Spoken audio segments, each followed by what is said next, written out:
Bien ici, nous avons un repère orthonormé et 3 points. Le point A de coordonnées 3, 3, le point B de coordonnées 1, moins 1, et le point C de coordonnées moins 2, moins 2. Et on demande de calculer la mesure de l'angle géométrique ABC en radians. Alors déjà, première remarque, attention, ici le sommet de l'angle est B.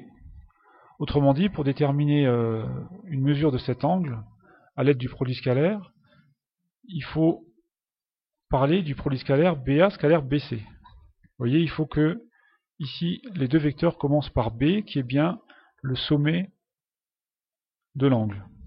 Donc BA scalaire BC égale donc la longueur BA fois la longueur BC fois cosinus de l'angle géométrique ABC. Voilà. Donc, si on a un vecteur BA de coordonnées XY, eh bien la longueur BA, on dit aussi la norme du vecteur BA, se trouve à l'aide de la formule racine de x au carré plus y au carré. Donc on va pouvoir déterminer la longueur BA, la longueur BC. On déterminera BA scalaire BC à l'aide des coordonnées de BA et de BC. Et puis donc on pourra en déduire le cosinus de l'angle géométrique ABC et puis une valeur de l'angle ABC. Alors, on va déjà chercher les coordonnées du vecteur BA. BA a pour coordonnées, donc il faut que je fasse les coordonnées de A moins celles de B. Donc l'abscisse de A 3, moins 1, 2.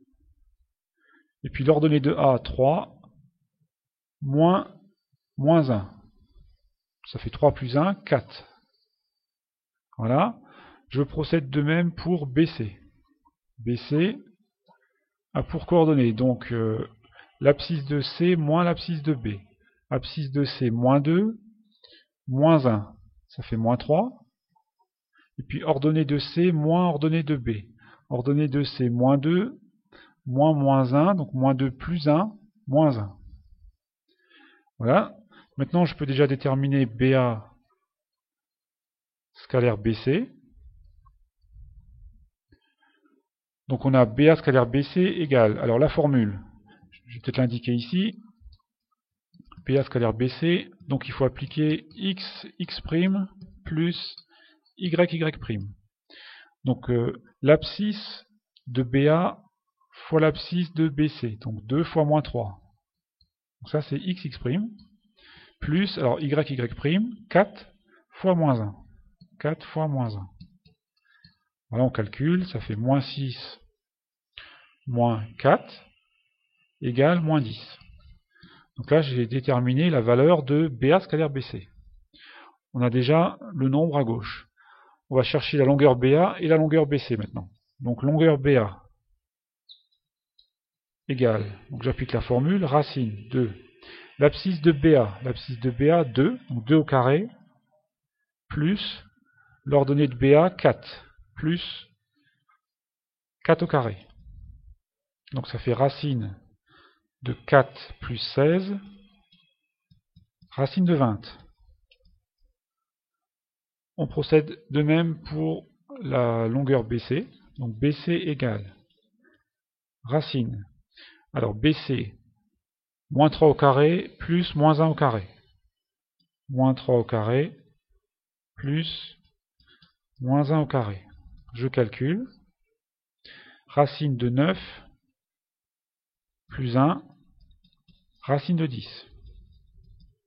Voilà, on va pouvoir appliquer notre première formule ici. Je vais remplacer toutes les valeurs connues. Donc BA scalaire BC. BA scalaire BC, on l'a ici, c'est moins 10. Moins 10 égale. Je remplace la norme de BA. Norme de BA, on avait racine de 20. Racine de 20 multiplié par la norme de BC qui est ici, racine de 10, fois cosinus de l'angle ABC, comme ceci. On en déduit cosinus de l'angle ABC, égale, donc moins 10, divisé par racine de 20 fois racine de 10. Moins 10, divisé par racine de 20 fois racine de 10.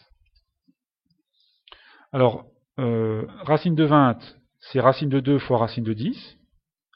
Donc je peux écrire moins 10 sur racine de 2. Et puis racine de 10 fois racine de 10, ben, ça fait 10. Voilà. On simplifie par 10, on obtient moins 1 sur racine de 2. Donc cosinus ABC vaut moins, alors moins 1 sur racine de 2, on est plus habitué à multiplier par racine de 2 au numérateur et au dénominateur. On obtient moins racine de 2 sur 2. Alors, moins racine de 2 sur 2, c'est un cosinus qui est connu. Au brouillon, on fait en principe un cercle trigonométrique, 0, 1, d'accord. On place la valeur racine de 2 sur 2 sur l'axe des abscisses puisqu'on a affaire à un cosinus. Alors attention, c'est moins racine de 2 sur 2, donc on est par là, d'accord, moins racine de 2 sur 2. Voilà, et on sait par cœur que on a donc affaire ici à l'angle 3π sur 4. 3π sur 4, autrement dit, l'angle géométrique ABC vaut en radian 3π sur 4.